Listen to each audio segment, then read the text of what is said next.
Hello. Hi everybody, how are you doing? It's been a very long time indeed. Thank goodness this channel doesn't rely on subs for its survival. It's just me, Adam, on the Rebirth Radio YouTube channel.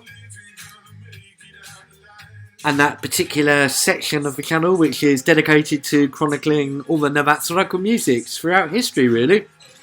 We're a bit behind schedule this time, not too bad. Bearing in mind we started 35 years behind schedule when we first looked at Now 1, which was originally released in 1983. So what's 6 weeks between frames? Now 112 was originally released in July of this year, late July. It's quite late for a summer release. And it's now mid-September, so I reckon we're about 5 or 6 weeks after release date, but doesn't really matter because the point of these videos is about posterity and it's about looking at the albums in a wider picture, and you can look at this video whenever, maybe even 10, 20 years from now, if it's still on YouTube at that point. So we're looking almost immediately at these songs for a kind of nostalgic, retrospective point of view. Were they any good? Are they still any good? Have they dated in the intervening period between release and review? So in this case, it's only probably about 3 or 4 months since the oldest song was actually out. The song's from the middle period of 2022. Nothing too old, but equally it's been a while now that they've been around, so we can listen with fresh ears and really go to town on which ones are good or not. Now this first one, all about the green grass, so that gets a hit from this point of view. It's George Ezra, the Rick Astley of the modern era. He really does sound like him, especially at the beginning of this. It's a really, really good song. It's big, it's expansive, it's catchy, really catchy chorus. You find yourself singing along. And on today, which is the day of commemoration of the Queen's passing, I'm commemorating it my own way by looking at the music that was in the charts for the last bits of her life. This song opens with a line about throwing a party on the day I die. So it's very, very resonant. Yeah, really, really good opener actually. And possibly George Ezra's best song. Yeah, and everything he's done's been pretty good. So yeah, what a great way of opening the album. Now we'll go to Mr. Sam Ryder now and a song called Spaceman. Now the last time I believe a song called Spaceman made a Now was Babylon Zoo. Do you remember him? Gosh, that was going back a bit now. And this one actually has more in common, I would say, with Rocket Man than Spaceman, the Elton John song of that title, because it's all about a man floating, lost in space. And I'd say sonically and musically, it's kind of up there with Rocket Man. It's nice and haunting. He certainly had a good year, Sam Ryder. He's been pretty ubiquitous. And it's funny how this now is one of the most Eurovision-centric ever, really. We forget that not all Eurovision songs come anywhere near the pop charts. And there's a few on this album, or a few songs that have the Eurovision connection anyway. So yeah, it's big, it's anthemic, it's spacey. And yes, it's definitely more like Rocket Man than Spaceman, although there's kind of some reminiscence to the Babylon Zoo song, I suppose. It's good though. Yeah, I really like it. That's Sam Ryder. Now our old friend Camilo, one of those names I can't say. There's a few. Camila Cabello, featuring none other than Mr. Ed Sheeran. So we've got somewhere in I think Latin America or Latin meeting Yorkshire come Norwich, I think, or some weird hybrid of non-rock and roll places. Bam Bam indeed. It doesn't really match Bad Things because nothing does. I had an irrational loving for Bad Things. Amazing piece of music. This doesn't really start off that great because she's quite low in register, but then when she starts hitting the high notes, it's kind of on the border of squeaky and sexy. I'll say just sexy, but it is a bit squeaky. So we've got this Hispanic groove, which is fairly down tempo, And it's quite an acoustic sound. It's got lots of kind of acoustic guitars and some light rhythms, some swelling horns, a total gibberish chorus, made up words really, definitely not Spanish. So there's kind of a lot of Latin fever going on there, but it all feels a bit hollow, and it's not bad, not bad. Ed Sheeran feels a bit kind of overwhelmed by the whole thing really, which isn't necessarily a bad thing. Okay, it's someone who's been around for years and years and years next. And that is Calvin Harris and Potion. And this features Dua Lipa and Young Thug. Young Thug bits are atrocious and spoil it. They totally detract from the rest of the song. Really, really poor.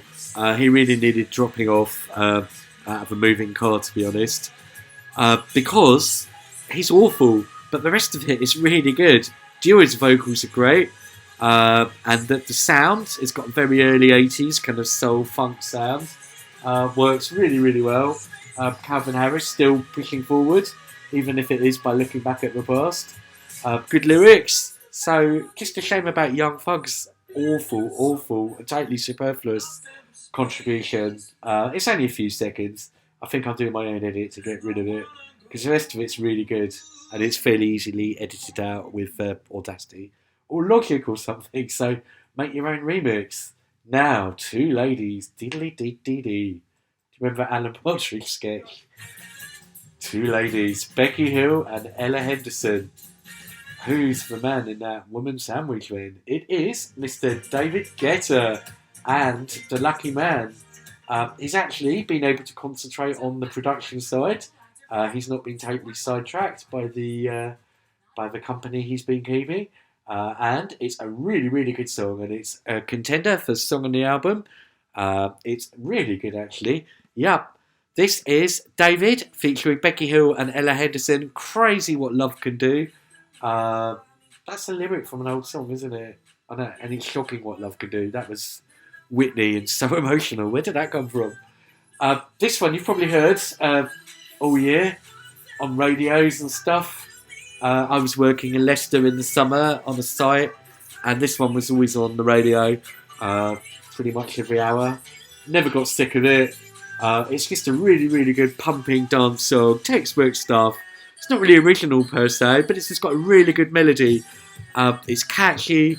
It's just got no dead time. Really good interplay between all the singers. Guetta's still on top form here, years and years after his first hit. So yeah, brilliant song, really good, almost as good as Titanium. And Becky Hill, as you know, I've got an absolute soft spot for, but she's great. She's just really, really good.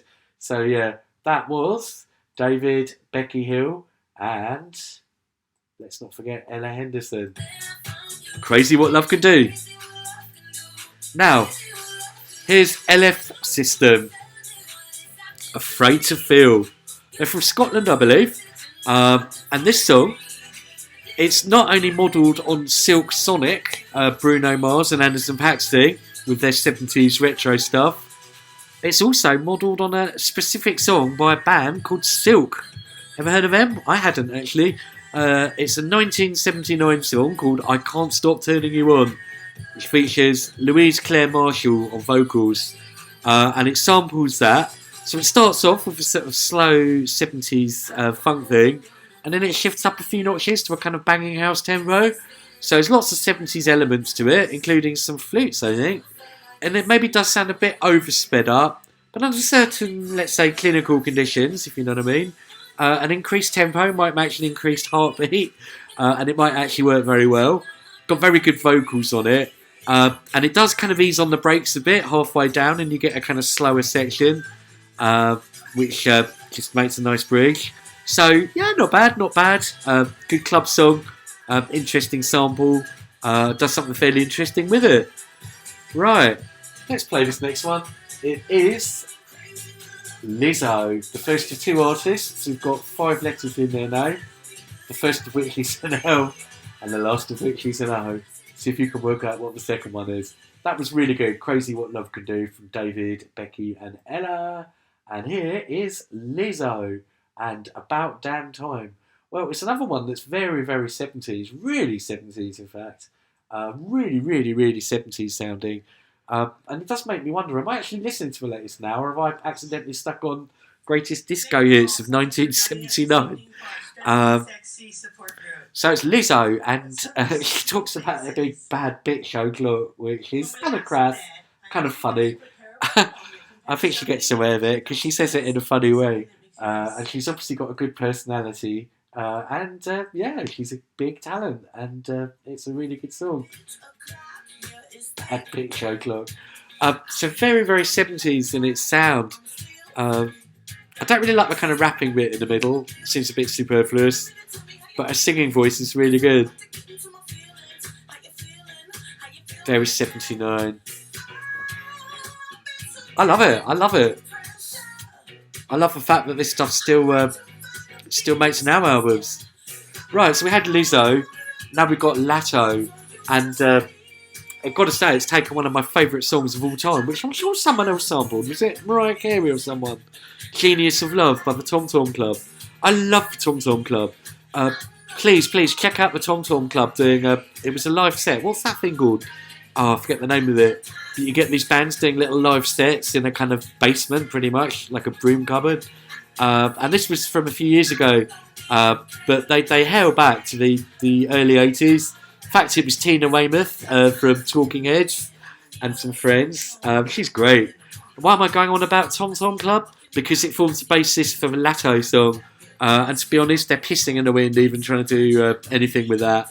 It's so good, Genius of Love. You can stick to that. And Latto's one is nothing special. It's all a bit mediocre, really.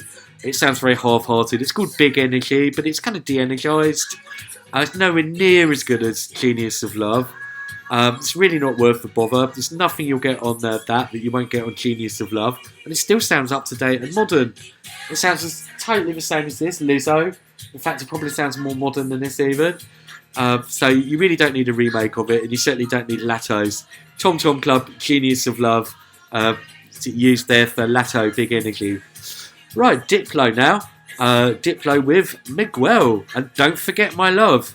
Diplo's been around a fair old while as well. Not bad. It's a bit kind of unfunky for a club tune. It's a bit stiff, not very syncopated.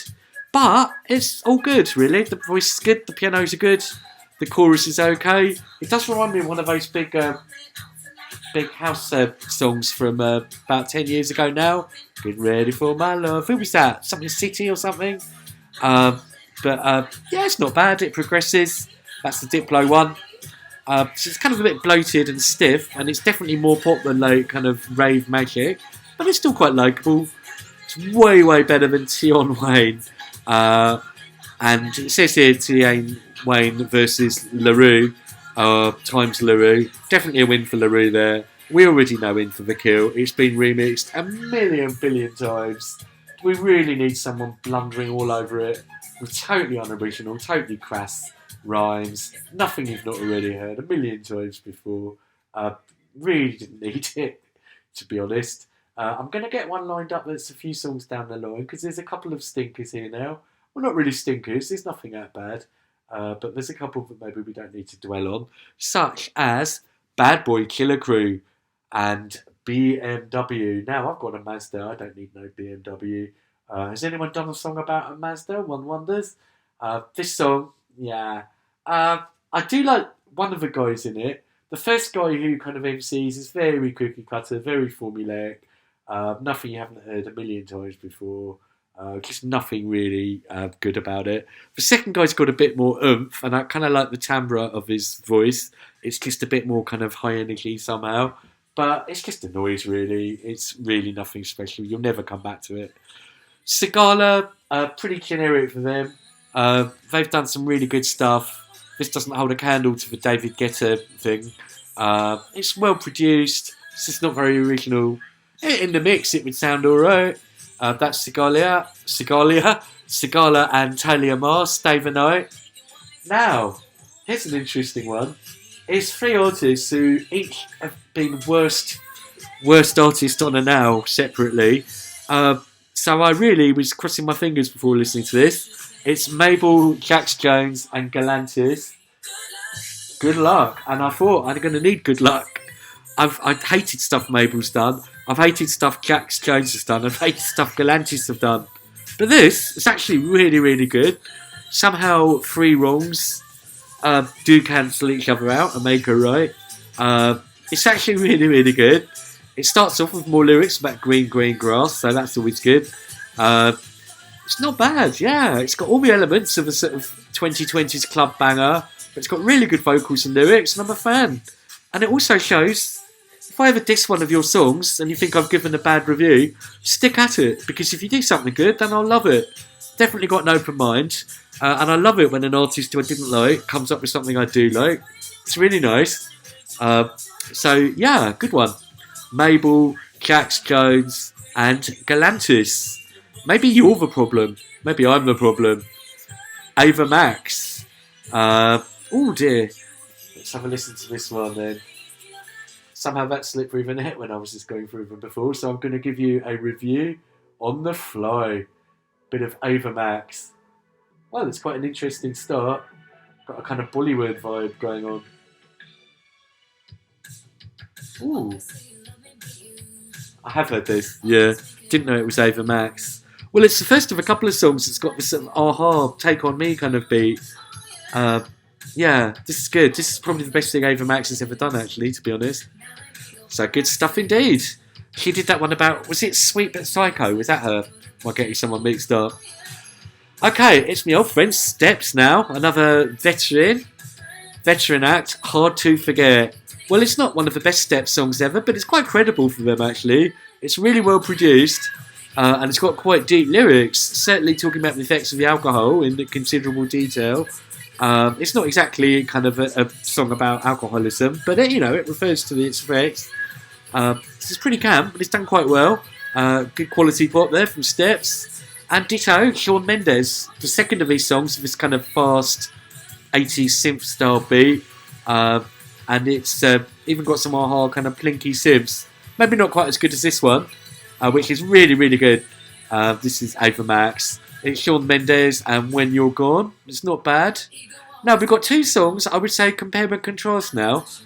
We've got Benson, Boone, and In the Stars, and Sam Smith, Love Me More. Superficially, they're both quite similar. They're kind of fairly down-tempo. I'd say they're quite maudlin. And, they kind of cover fairly depressing subject matter. But, they have something uplifting about them as well. The Benson one seems to be about someone who's just died.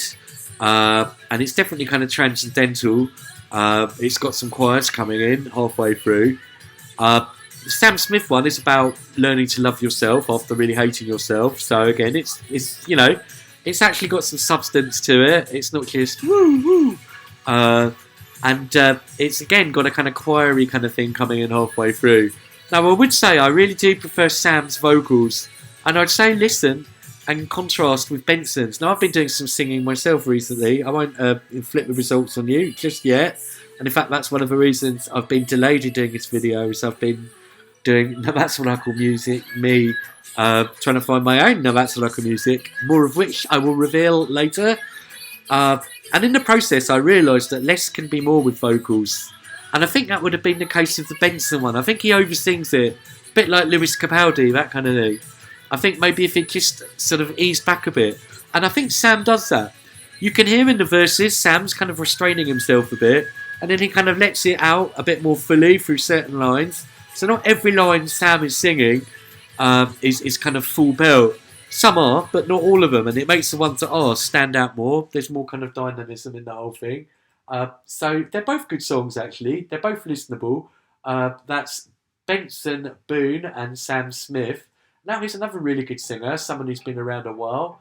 Almost 20 years, I think. When was that last request song? That was a long time ago. It's Paolo Nutini, who I believe is Scottish. Another Scottish act. They're doing well on this album. Now that's the local music, Scotland, eh? We've got some proclaimers coming up. Or B.A. Robertson. If you know, you know. So it's Through the Echoes. And he's another really good singer. And it's another really cheery song. All about death and stuff. Different kind of singing. Bit more kind of blues or soul based. Nice organic sound. Really, really nice song, actually. Really good one. So this is Paolo Nutini through the Echoes. Florence and the Machine next with My Love. Well, we got on the wrong foot, I think, me and Florence, with You Got the Love. Abysmal version of a great song. But actually, pretty much everything she's done has been really good other than that. And this is a really, really good one again. It's Florence and the Machine, My Love. Really good stuff. And I would play it, but I've got to play the next one, which is a very unlikely but brilliant cover. Really good. It's Miley Cyrus. Wow. And Like a Prayer. Now, we all know Madonna did the original. If you're a real Now buff, you'll know who did a cover sometime in the early 2000s. Not a very good one. Madhouse. Whatever ever happened to them? This is much better. This is a live version, and it's great. It's really good.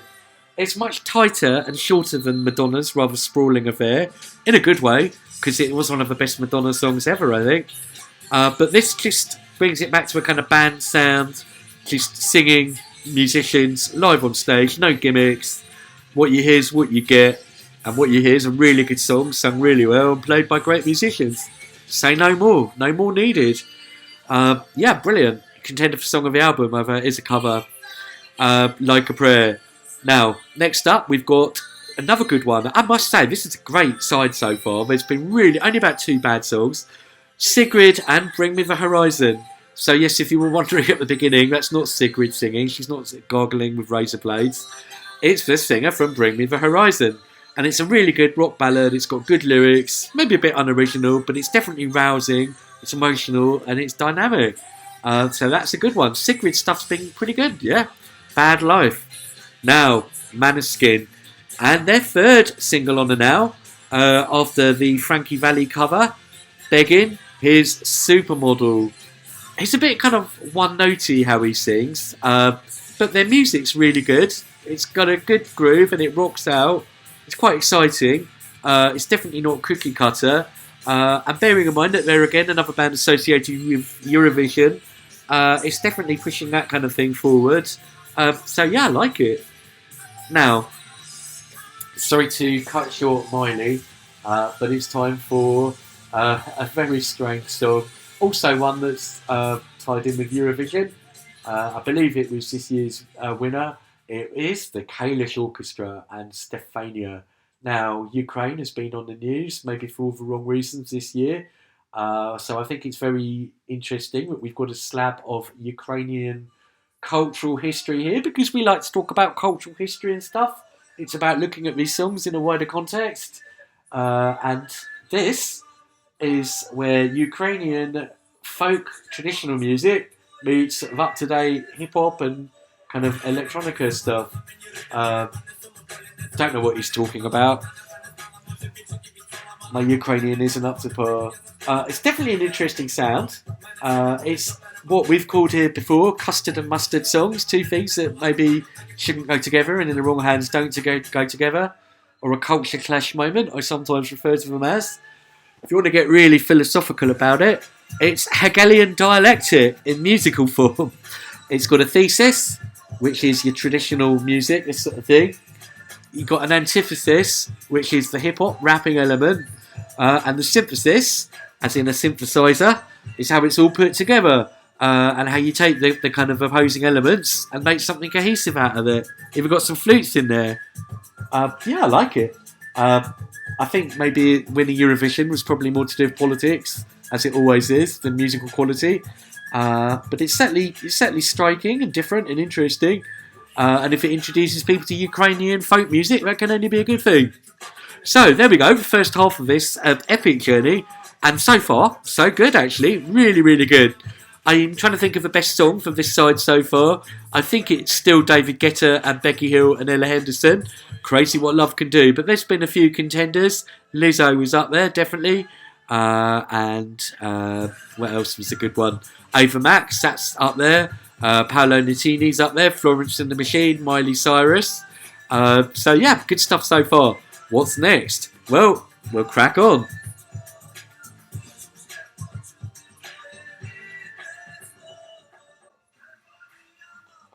Right then, on to side 2, or disc 2, or part 2. the second half, and it's Lady Gaga, and it's from Top Gun Maverick. Hold my hand. Well, I must say it's really nice that Lady Gaga is not doing all the sort of tinny stuff like she used to do, and just like the original Top Gun film with Berlin, Take My Breath Away. It's a great big ballad, and yeah, it's way better to hear Lady Gaga doing this sort of stuff, to be honest. So if that's your bag, you'll be a big fan. Now, Ed Sheeran, up and down, up and down. I try and take him on a song-by-song basis. Sometimes he's awful, sometimes he really hits pay dirt. Here's one of the best things he's ever done, if not literally the best thing he's ever done. It's just great because it's so simple and it's not kind of hauling around his shop-worn bag of tricks, if you like. Some of the little kind of bits of shtick he does that are really annoying. It's kind of gone back to basics here. It's just very acoustic and it's just a ballad, and it's just nice and gentle singing music, and it's done really, really well. And it's sang really well. It's not over-sang like a lot of his stuff. It's just right, really. So I like it. Sorry if that's not very credible of me, but I do. I say what I see. Unfortunately, I don't like cat burns, because her swearing makes me want to swear. Now, sure, there's a clean version of it, but it's just unladylike, and men don't want to hear ladies sort of speaking like that. I don't think ladies want to hear ladies speaking like that. It's just really unclassy and down market. Now, there is a place for swearing and kind of edginess in music, oh yeah. But this is not it, because it doesn't have any meaning, it doesn't have any purpose. It's not about sort of changing the world through rhetorical brutalism, per se. It's just gratuitous and vacuous and vapid, and as such, it's just got no value, and it puts you off the whole song, and that's before it's even started. And it means that you don't even get to hear Sam Smith, because why bother wading through Cat Burns' drivel when you could just listen to a Sam Smith solo song. Sorry. Now, Jack Harlow, he's doing something around glamorous. It's called First Class, and it's built around Glamorous by Fergie, which I didn't like anyway. Check out the video where that one appeared on an hour. This is really not my aesthetic, this one. It's not my taste. But, it's well produced technically, and it's got one hefty kick drum. So it's definitely got a good kick drum, but that doesn't make a whole song. I'm not going to hate on it, but it's not one for me. Post Malone's gone back to being a bit shit again after I thought he was getting quite good. Cooped up. Not really my thing. And it doesn't transcend the limitations of not being my thing by being a good song, as some songs do. As you will find out, they're not really my style, but in fact you could even say this one by Ed Sheeran. This is not really quite my style, but it's just a great song. It's really good. So it becomes my style. Kid Leroy. No, really, really going off the boil. This one barely lasted 30 seconds. No interest whatsoever. Really, really poor.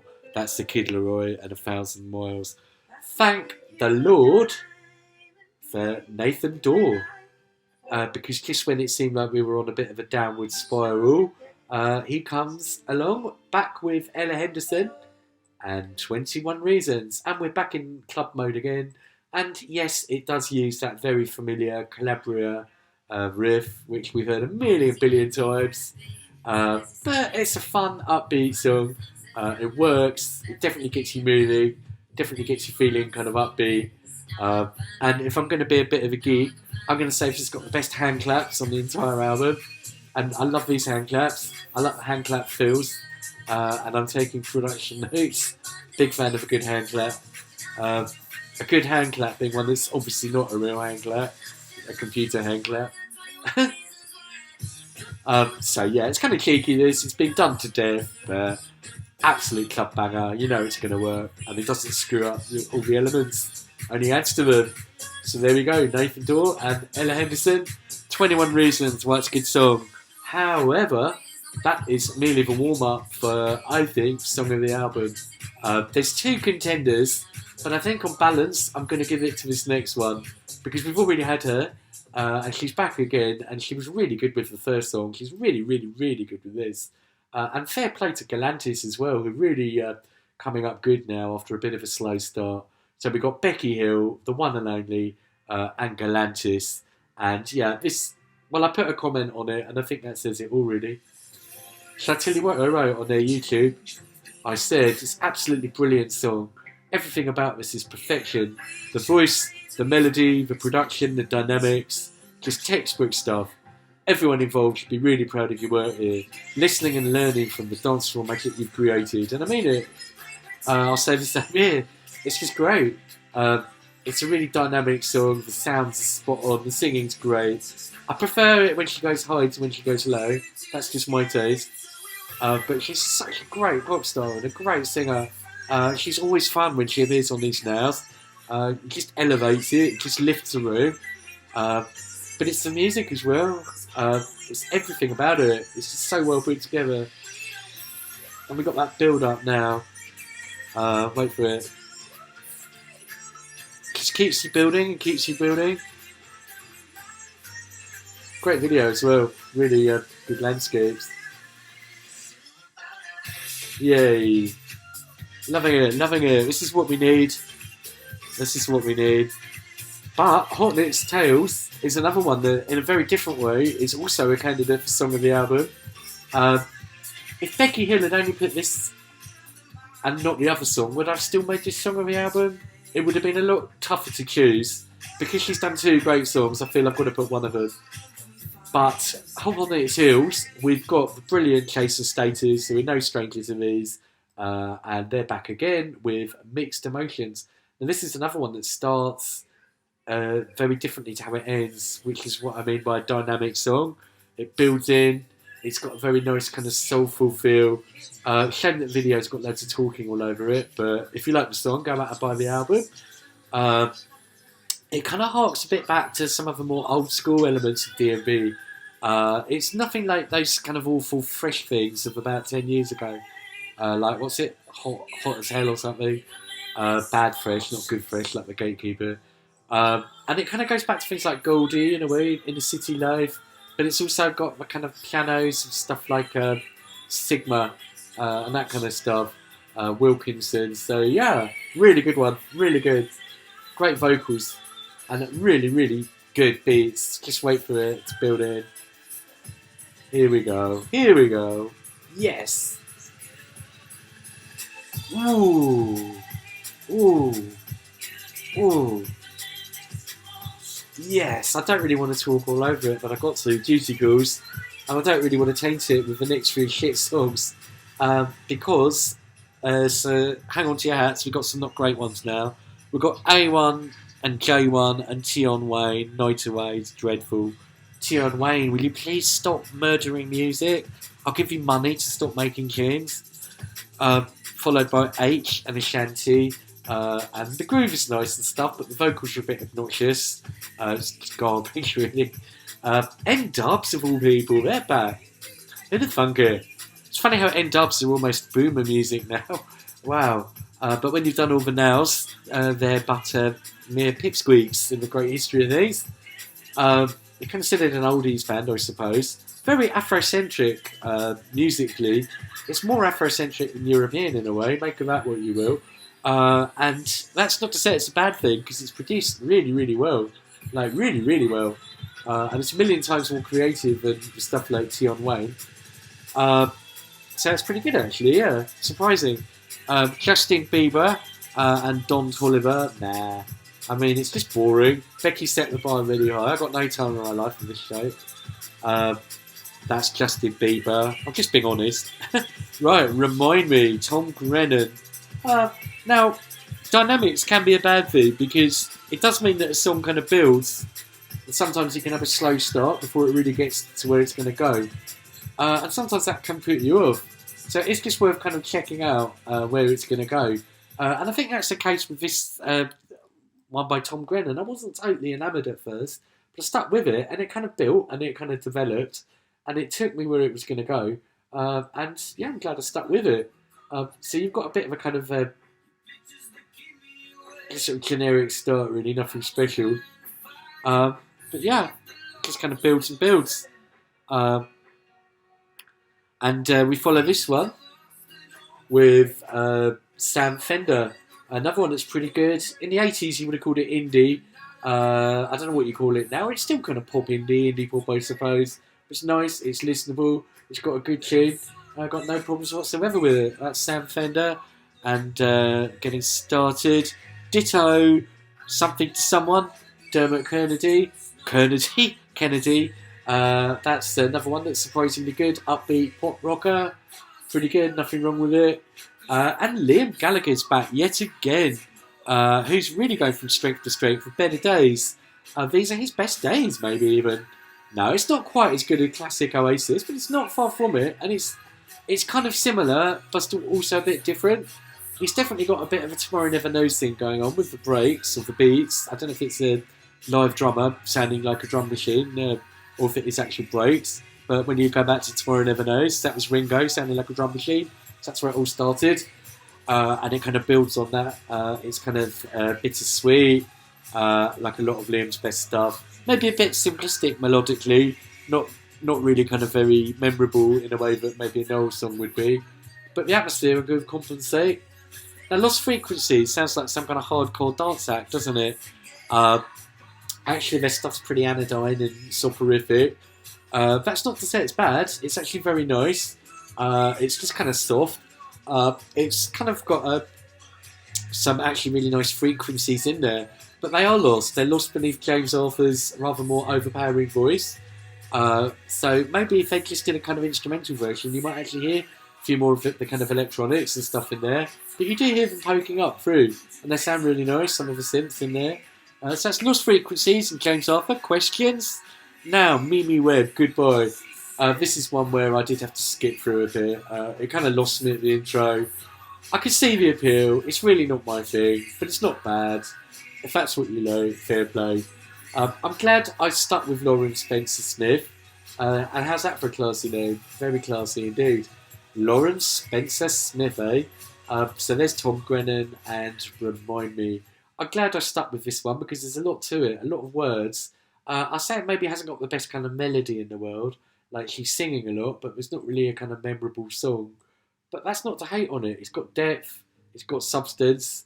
It starts off with some anecdote about going around the family house, or her partner's family's house, and there was a bit of a misunderstanding. As happens, we've all been there.